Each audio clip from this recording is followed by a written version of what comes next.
नयन जो देखा कमल भा, निर्मल नीर शरीर, हसत जो देखा हंस भा, दसन ज्योत नरहीर।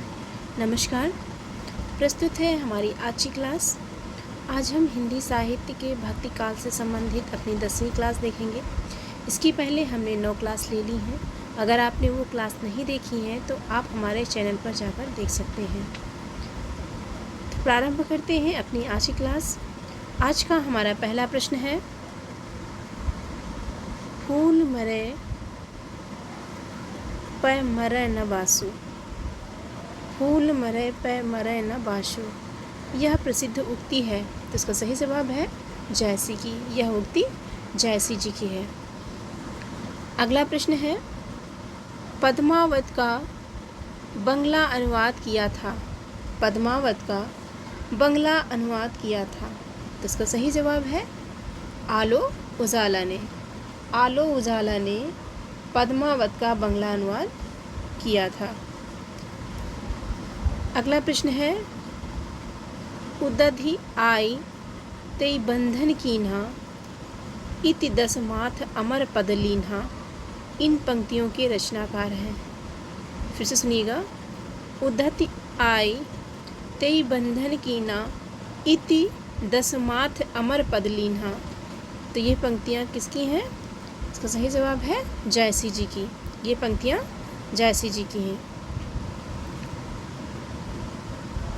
अगला प्रश्न है, नागमती वियोग खंड लिखा गया है।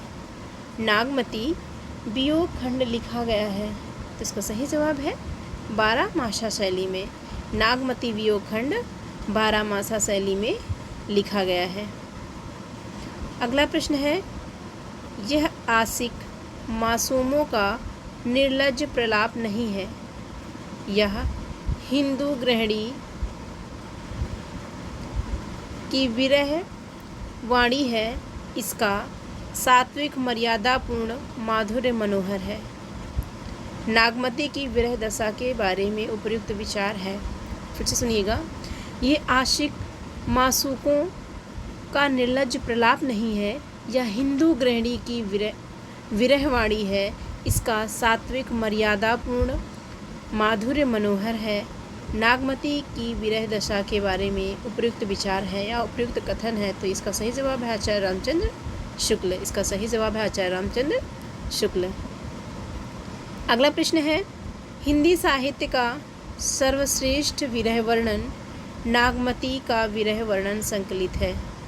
हिंदी साहित्य का सर्वश्रेष्ठ विरह वर्णन नागमती का विरह वर्णन संकलित है। तो इसका सही जवाब है पद्मावत। पद्मावत में नागमती का विरह वर्णन संकलित है। और पद्मावत किसकी रचना है? तो ये जयसी जी की रचना है। जयसी, मलिक मोहम्मद जयसी की रचना है। और इन्हें ये प्रमुख सूफ़ी संत कहे जाते हैं। सूफ़ी संत, कल मैंने पढ़ा था संत काव्य, आज हम पढ़ेंगे सूफ़ी संत काव्य। अगला प्रश्न है, मलिक मोहम्मद जयसी द्वारा लिखा गया महाकाव्य है। मलिक मोहम्मद जयसी द्वारा लिखा गया महाकाव्य है। इसका सही जवाब है पद्मावत, जो अभी मैंने पहले बताया। पद्मावत क्या है? यह महाकाव्य है। अगला प्रश्न है, मुल्ला दाऊद की अवधी भाषा की पहली कृति है जो कब लिखी गई? जो 1370 ईस्वी में लिखी गई। मुल्ला दाऊद द्वारा 1370 ईस्वी में लिखी गई अवधी भाषा की पहली कृति है। तो इसका सही जवाब है चंदायन या लोरकहा। चंदायन या लोरकहा। एक चीज़ यहाँ पर है कि चंदायन का कहीं कहीं पर इसका जो ये कब लिखा गया है, तो इसका जो सन मिलता है वह 1379 मिलता है, लेकिन यहाँ पर 1370 ईस्वी दे रखा गया है। तो इसको आप देख लीजिएगा, क्योंकि ये 1370 ये समय हमें लग रहा है कि ये हंसावली जो रचना है, हंसावली जो रचना है जो कि असाइद की है, उसका समय है 1370, लेकिन यहाँ पर 1370 चंदायन का सन दे रखा गया है, जबकि चंदायन का समय है 1379। तो ये आप देख लीजिएगा, इस प्रश्न में थोड़ा सा सन को लेकर डाउट लग रहा है। अगला है, चंदायन को लोर कहा या लोर कथा नाम किसने दिया? तो चंदायन को जो लोर कहा या लोर कथा, इसको लोर कहा या लोर कथा, ये किसने कहा? तो ये कहा है डॉक्टर माता प्रसाद गुप्त ने। डॉक्टर माता प्रसाद गुप्त ने कहा है। चंदायन को लोर कहा या लोर कथा किसने कहा है? तो डॉक्टर माता प्रसाद गुप्त ने कहा है। अगला प्रश्न है, तन चितौर मन राजा कीन्हा हिय सिंघल बुद्ध पदमिनी चीन्हा। पंक्तियां हैं, तन चितौर मन राजा कीन्हा हिय सिंगल बुद्धि पदमिनी चीन्हा। पंक्तियां हैं, तो इसका सही जवाब है पद्मावत ग्रंथ से ली गई हैं। ये पंक्तियां पद्मावत ग्रंथ से ली गई हैं, जिसके रचनाकार हैं मलिक मोहम्मद जायसी। अगला प्रश्न है, मलिक मोहम्मद जायसी ने आखिरी कलाम में प्रशंसा की है। मलिक मोहम्मद जायसी ने अपनी रचना आखिरी कलाम में प्रशंसा की है, तो किसकी प्रशंसा की है? इसका सही जवाब है बाबर की प्रशंसा की है। और इसके साथ ही आखिरी कलाम में कयामत का भी वर्णन मिलता है। कयामत का वर्णन मिलता है। मलिक मोहम्मद जायसी की रचना आखिरी कलाम में बाबर की प्रशंसा की गई है, और इसके साथ ही इसमें कयामत का वर्णन भी देखने को मिलता है। अगला प्रश्न है, सूफ़ी कवि संबंधित थे? तो इसका सही जवाब है प्रेमाश्रयी शाखा से। सूफ़ी कवि प्रेमाश्रयी शाखा से संबंधित हैं। अगला प्रश्न है, सगुण भक्तिधारा का कवि नहीं है। सगुण भक्तिधारा का कवि नहीं है, तो इसका सही जवाब है कुतुबन सगुण भक्तिधारा के कवि नहीं हैं। ये सूफी संत काव्यधारा के हैं। ये सूफी संत काव्यधारा के कवि हैं। कौन? कुतुबन। तो इसका सही जवाब है। हमारा अगला प्रश्न है, जायसी के पद्मावत में पद्मावती राजकुमारी थी। जायसी के पद्मावत में पद्मावती राजकुमारी थी, तो ये सिंघल द्वीप की राजकुमारी थी। पद्मावती सिंघल द्वीप की राजकुमारी थी। अगला प्रश्न है, उन्होंने सामान्य हृदय तत्व की सृष्टि व्यापिनी भावना द्वारा मनुष्य और पशु पक्षी सबको एक जीवन सूत्र में बद्ध देखा है। फिर से सुनिएगा, उन्होंने सामान्य हृदय तत्व की सृष्टि व्यापिनी भावना द्वारा मनुष्य और पशु पक्षी सबको एक जीवन सूत्र में बद्ध देखा है। ये किसके संदर्भ में कहा जा रहा है? इसका सही जवाब है जायसी। ये जायसी के संदर्भ में कहा जा रहा है। अगला प्रश्न है, तन चितौर मन राजा कीन्हा हिय सिंगल बुद्धि पदमनी चीन्हा गुरु सुआ जहि पंथ दिखावा बिनु गुरु जगत को निर्गुण पावा। उक्त पंक्तियाँ पद्मावत की कौन सी विशेषता पर लक्षित है? मतलब उक्त पंक्तियों में पद्मावत की कौन सी विशेषता परिलक्षित है? तो इसका सही जवाब है लौकिक प्रेम द्वारा अलौकिकता का संदेश। लौकिक प्रेम द्वारा अलौकिकता का संकेत। तंचितूर मन राजा कीन्हा हिय सिंगल बुद्ध पदमनी चीन्हा गुरु सुआ जही पंथ दिखावा बिनु गुरु जगत को निर्गुण पावा। पद्मावत की इन पंक्तियों में कौन सी विशेषता परिलक्षित है? तो इसका सही जवाब है लौकिक प्रेम द्वारा अलौकिकता का संकेत। अगला प्रश्न है, अवधि की प्रारंभिक कृति मानी जाती है। अवधि की प्रारंभिक कृति मानी जाती है, तो इसका सही जवाब है चंदायन। चंदायन को अवधि की प्रारंभिक कृति मानी जाती है। और चंदायन किसकी रचना है? तो ये मुल्ला दाऊद की रचना है।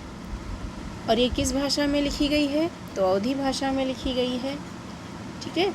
और इसमें छंद कौन सा प्रयुक्त हुआ है? तो इसमें दोहा और चौपाई छंद का प्रयोग हुआ है। और इसका समय क्या है चंदायन का? तो इसका समय है 1379। अगला प्रश्न है, जायसी ने एक नागमती वियोगखंड में 12 मासा का प्रारंभ किया है। जायसी ने नागमती वियोगखंड में 12 मासा का प्रारंभ किया है। इसका सही जवाब है आषाढ़ मास से। आषाढ़ मास से जायसी ने नागमती वियोगखंड में 12 मासा का प्रयोग किया है। यह इसका सही जवाब है। अगला प्रश्न है, टप टप बूंद परहि जस ओला, विरह पवन होई मारे झोला। पंक्ति में आचार्य रामचंद्र शुक्ल ने रेखांकित अंश से आशय ग्रहण किया है। तो इसका सही जवाब है वात के प्रकोप से अंग का सुन्न हो जाना। विरह पवन होई मारे झोला, ये पंक्तियाँ रेखांकित हैं और इनका आशय आचार्य रामचंद्र शुक्ल ने बताया है कि इसका आशय है वात के प्रकोप से अंग का सुन्न हो जाना। अगला प्रश्न है, जेहि पंखी के नियर होई कहे विरह के बात, सोई पंखी जाई जरी तरिवर होई निपात। आचार्य रामचंद्र शुक्ल ने इन पंक्तियों में माना है। तो इसका सही जवाब है ऊहात्मक पद्धति। इन पंक्तियों में आचार्य रामचंद्र शुक्ल ने ऊहात्मक पद्धति का प्रयोग माना है। अगला प्रश्न है, पिव सो कहो संदेशड़ा, ही भौरा हे काग, सो धनि बिरह जरि मुई, तेहि का धुआं हमह लाग। फिर से सुनिएगा, पिव सो कहो संदेशड़ा, हे भौरा हे काग, हे भौरा हे काग, सो धनि बिरह जरि मुई, तेहि का धुआं हमह लाग। में भौरे व काग को अलग अलग संबोधित करने की व्याख्या के प्रसंग में आचार्य रामचंद्र शुक्ल का कथन है। इसका सही जवाब है आवेग की दशा में यही उचित है। इसके संदर्भ में इसके संदर्भ में आचार्य रामचंद्र शुक्ल क्या कहते हैं? वो कहते हैं कि आवेग की दशा में यही उचित है। यह आचार्य रामचंद्र शुक्ल संबोधित करते हुए इन पंक्तियों को कहते हैं। अगला प्रश्न है, मन अति भयो हुलास, बिगसि जनु कोक किरण रवि, अरुण अधर तिय सधर, बिंब फल जानी कीर छवि। फिर से सुनिएगा, मन अति भयो हुलास, विगसि जनु कोक किरण रवि, अरुण अधर तिय सधर, बिंब फल जानी कीर छवि। उक्त काव्य पंक्ति में किसके उल्लास का उल्लेख है? किसके उल्लास का उल्लेख है? तो इसका सही जवाब है पद्मावती के उल्लास का उल्लेख इन पंक्तियों में किया गया है। अगला प्रश्न है, पद्मावत लिखा गया है। तो इसका सही जवाब है अवधी भाषा में। पद्मावत अवधी भाषा में लिखा गया है। और इसका रचना समय क्या है?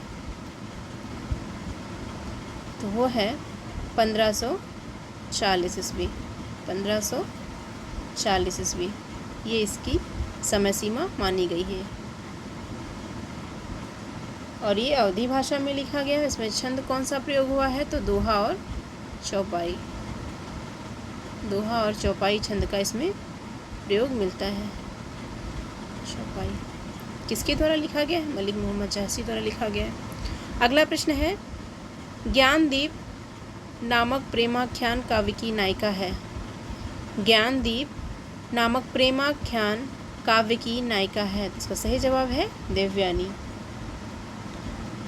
ज्ञानदीप नामक प्रेमाख्यान की नायिका देवयानी है। ज्ञानदीप किसकी रचना है? तो ज्ञानदीप शेख नबी की रचना है। ये किसकी रचना है?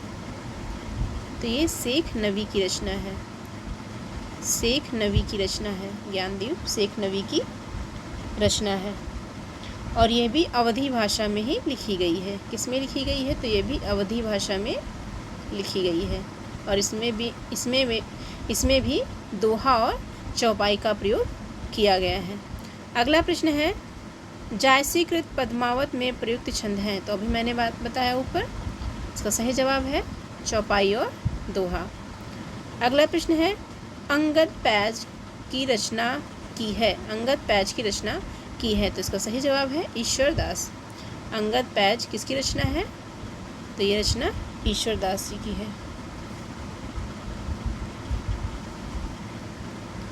अगला प्रश्न है, मृगावती के रचनाकार हैं।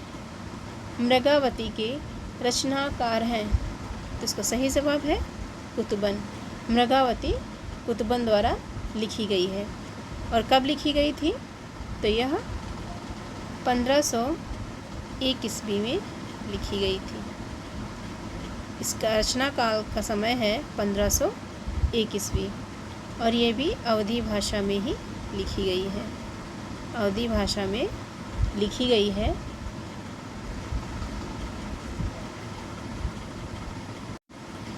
अगला प्रश्न है, सन 927 आहा कथा आरंभ बैन कवि कहा में 927 का ईस्वी सन होगा।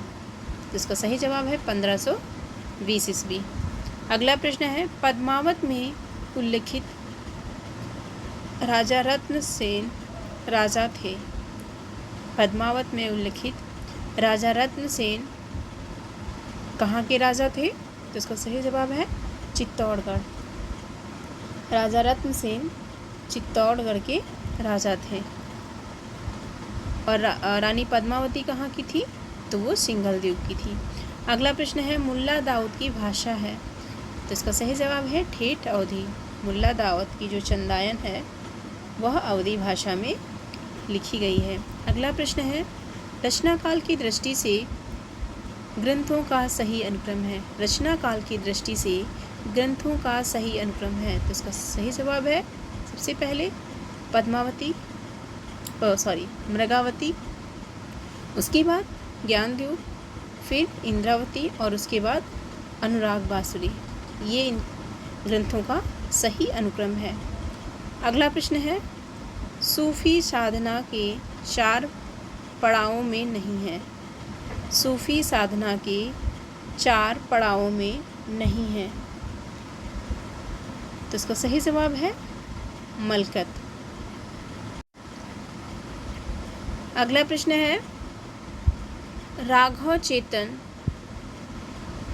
किस सूफी काव्य का पात्र है? राघव चेतन किस सूफी काव्य का पात्र है? तो इसका सही जवाब है पद्मावत। राघव चेतन पद्मावत सूफी काव्य का पात्र है। और ये किसका प्रतीक माना गया है? तो राघव चेतन पद्मावत में शैतान का प्रतीक माना गया है। किसका प्रतीक है ये? तो ये शैतान का प्रतीक है। शैतान का प्रतीक। राघव चेतन शैतान का प्रतीक माना गया है। अगला प्रश्न है, सूफी काव्य परंपरा की सर्वश्रेष्ठ रचना है। तो इसका सही जवाब है मलिक मोहम्मद जायसी द्वारा लिखी गई पद्मावत। अगला प्रश्न है, जायसीकृत एक प्रेमाख्यान काव्य है। तो इसका सही जवाब है पद्मावत। पद्मावत क्या है? एक प्रेमाख्यान काव्य है। अगला प्रश्न है, शाह निजामुद्दीन चिश्ती किस शिष्य परंपरा में हाजी बाबा के शिष्य थे? शाह निज़ामुद्दीन चिश्ती की शिष्य परंपरा में हाजी बाबा के शिष्य थे। तो इसका सही जवाब है उस्मान। उस्मान किसके शिष्य थे? तो ये हाजी बाबा के शिष्य थे। उस्मान ने कौन सी रचना लिखी है? तो उस्मान ने चित्रावली लिखी है। उस्मान की रचना का क्या नाम है? इनकी रचना का नाम है चित्रावली। चित्रावली, और यह भी अवधी भाषा में लिखी गई है। अगला प्रश्न है, अनुराग बांसुरी के रचनाकार हैं। अनुराग बांसुरी के रचनाकार हैं, तो इसका सही जवाब है नूर मोहम्मद। अनुराग बांसुरी के रचनाकार नूर मोहम्मद हैं। और ये किस भाषा में लिखी गई है? तो अनुराग बांसुरी भी अवधी भाषा में लिखी गई है। अवधी भाषा में लिखी गई है। लेकिन इसमें किस छंद का प्रयोग हुआ है? तो इसका जो छंद है, इसमें बरवे और चौपाई छंद का प्रयोग किया गया है। बरवे और चौपाई छंद का इसमें प्रयोग किया गया है। किसमें किया गया है? अनुराग बांसुरी में। अगला प्रश्न है, जायसी ने पद्मावत में 12मासा पद्धति का प्रयोग किसके लिए किया है? जायसी ने पद्मावत में 12मासा पद्धति का उपयोग किसके लिए किया है? तो इसका सही जवाब है विरह वर्णन के लिए। जायसी ने पद्मावत में 12मासा पद्धति का प्रयोग या उपयोग विरह वर्णन के लिए किया है। हमारा अगला प्रश्न है, चंदायन की रचना हुई थी। चंदायन की रचना हुई थी 1379 ईस्वी। कब हुई थी? 1379 ईस्वी में चंदायन की रचना हुई थी। अभी इसकी पहले वहाँ पर 1370 लिखा हुआ था, जो कि गलत था। ये इसका सही आंसर है। और किसकी रचना है चंदायन? तो ये मुल्ला दाऊद की रचना है। अगला प्रश्न है, मोही का हंसेस की हंसेसी कोहराई। मोही का हंसेसी की कोहराही, इसका तात्पर्य है? तो इसका सही जवाब है मुझ पर हंसते हो या उस कुम्हार पर। कुम्हार मतलब उस ईश्वर पर जिसने मुझे बनाया है। यह बात किसने किससे कही? तो ये बात जायसी जी ने शेर शाह सूरी से कही थी। शेर शाह सूरी से कही थी।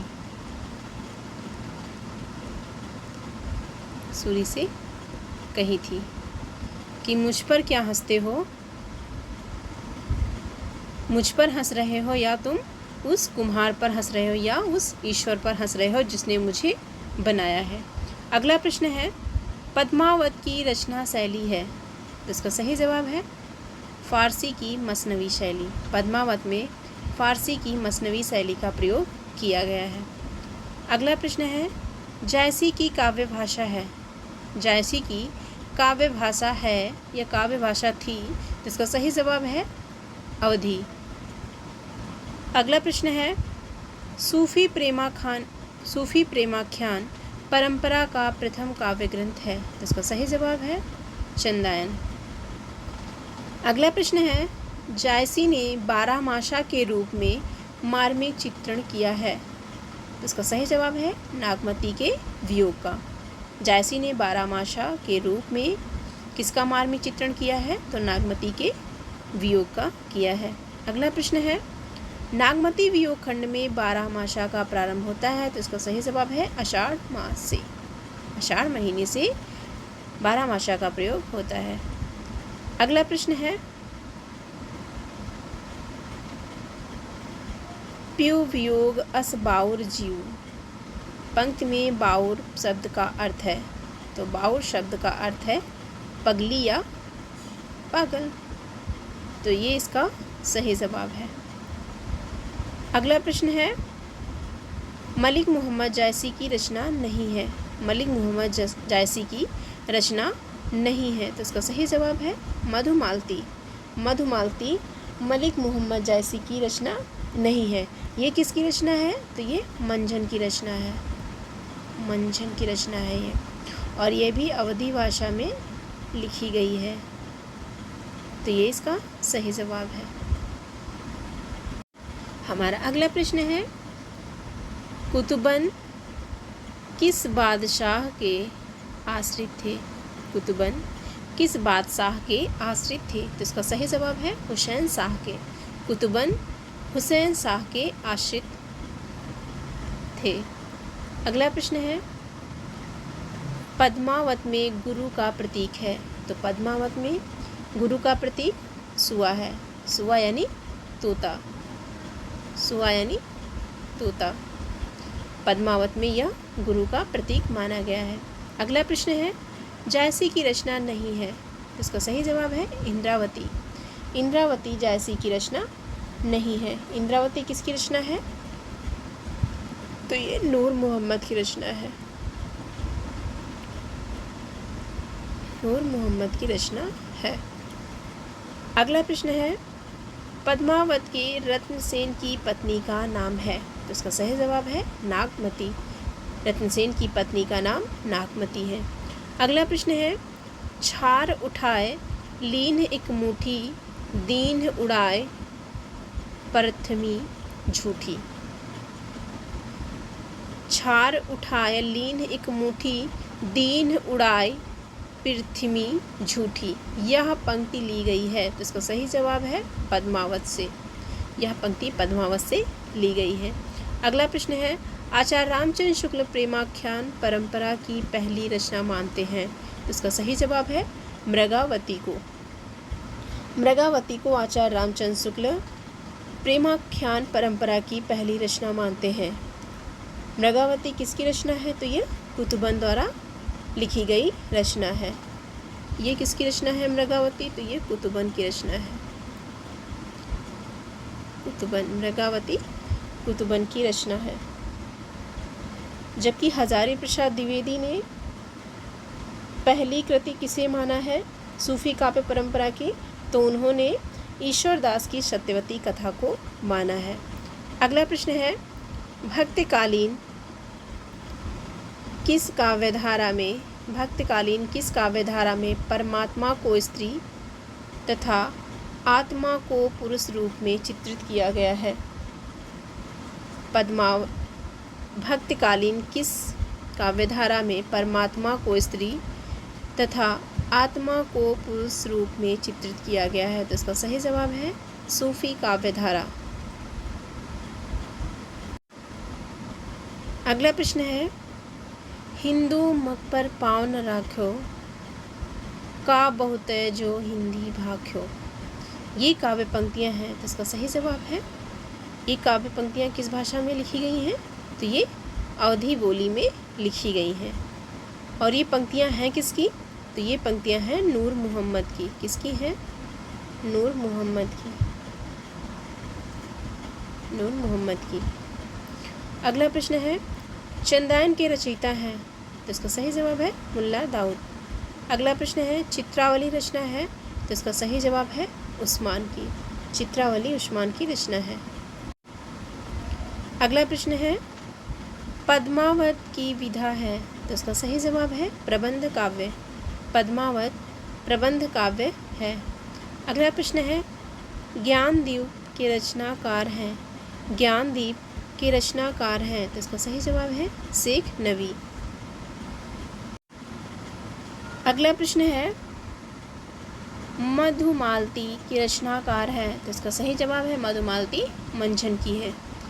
अगला प्रश्न है, अखरावट काव्य कृति के रचयिता है, तो इसका सही जवाब है मलिक मोहम्मद जायसी। अखरावट मलिक मोहम्मद जायसी की रचना है। अगला प्रश्न है, वह कवि जिसने सिर्फ अवधी भाषा में ही रचना की, तो इसका सही जवाब है जायसी। जायसी ने केवल अवधी भाषा में ही अपनी रचनाएं लिखी हैं। अगला प्रश्न है, राजतुल हकायक के रचयिता हैं।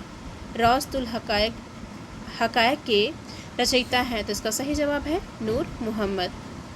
अगला प्रश्न है, हिंदी भाषा में रचना करने पर सूफ़ी कवि जिसको मुसलमानों का उपालंब सुनने को मिला था, तो वो कौन से ऐसे कवि हैं, सूफ़ी कवि हैं जिसको मुसलमानों का उपालंब सुनने को मिला था, तो इसका सही जवाब है नूर मोहम्मद को। अगला प्रश्न है, मोहि का हंसेसी की कोह रहाई। मोहि का हंसेसी की कोह रही,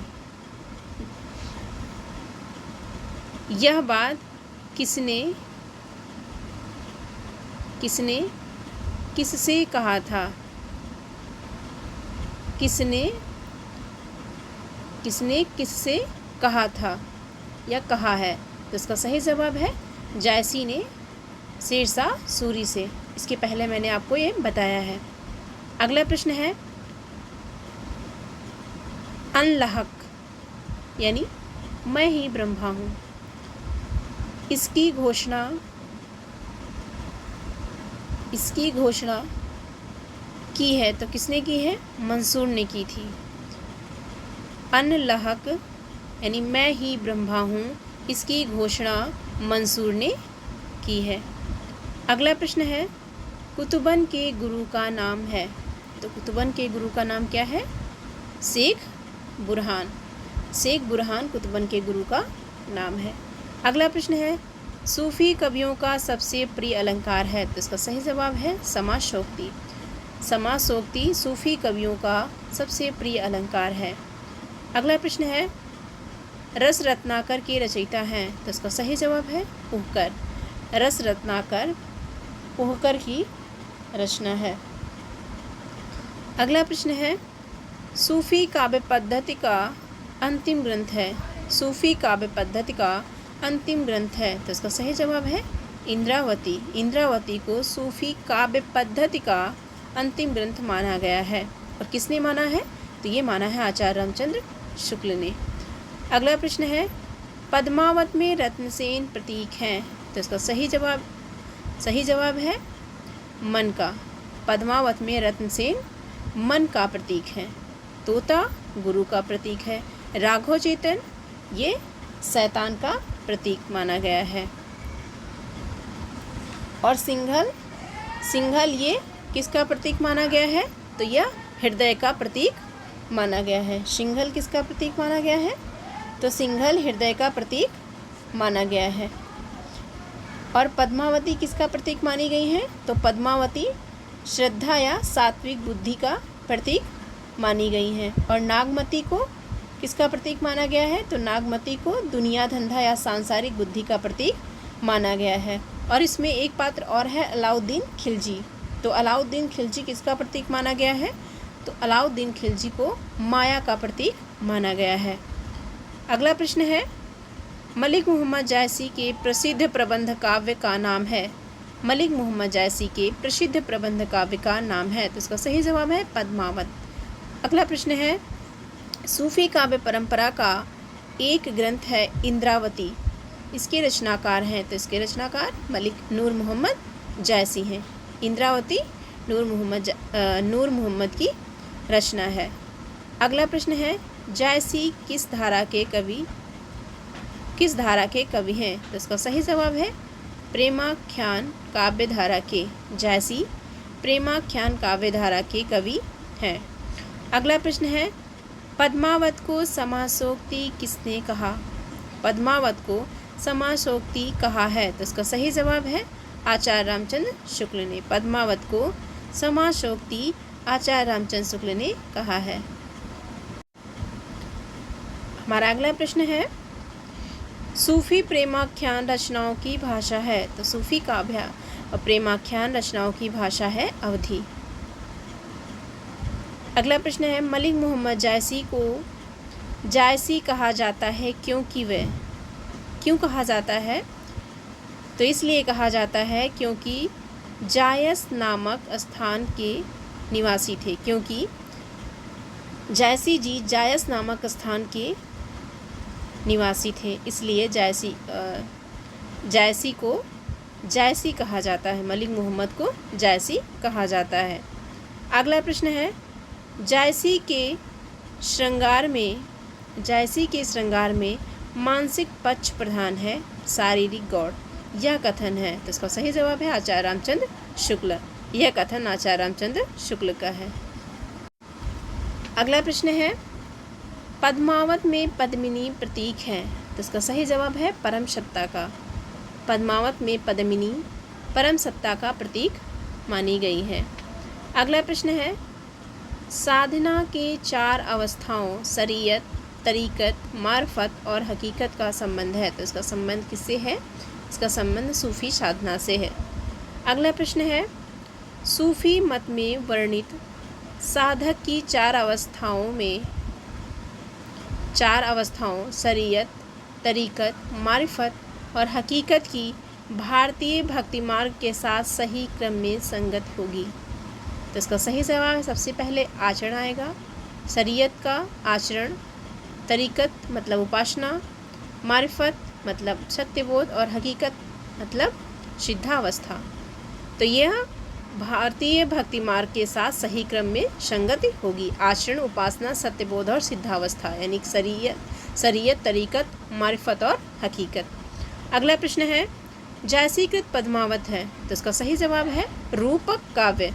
जायसी रूपक काव्य है। अगला प्रश्न है, प्रेमाख्यान काव्य परंपरा की प्रमुख रचनाओं का सही क्रम है, तो इसका सही क्रम कौन सा है? सबसे पहले चंदायन आएगी, फिर मृगावती, फिर पद्मावत, फिर मधुमालती। ये रचनाएं सही क्रम में हैं।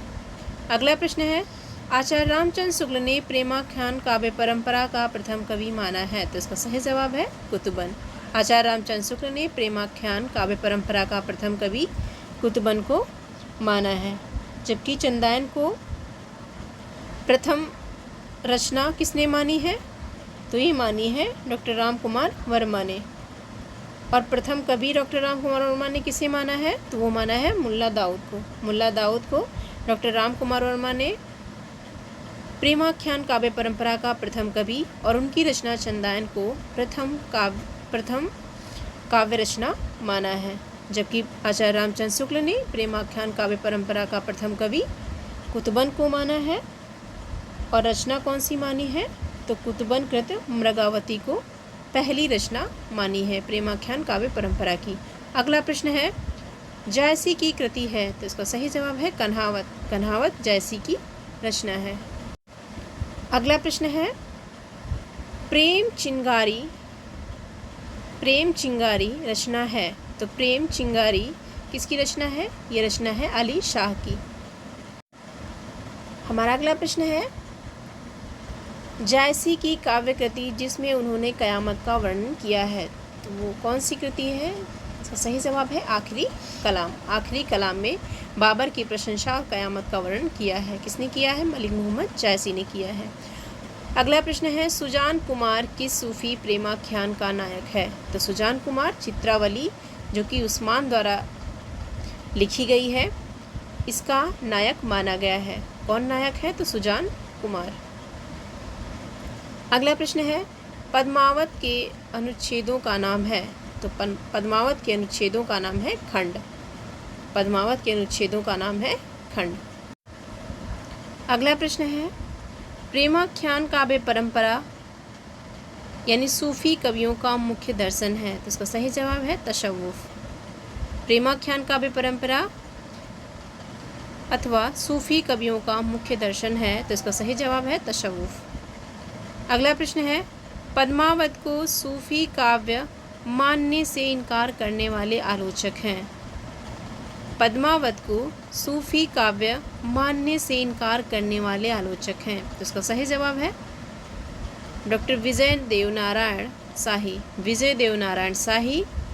इन्होंने पद्मावत को सूफी काव्य मानने से इनकार किया है।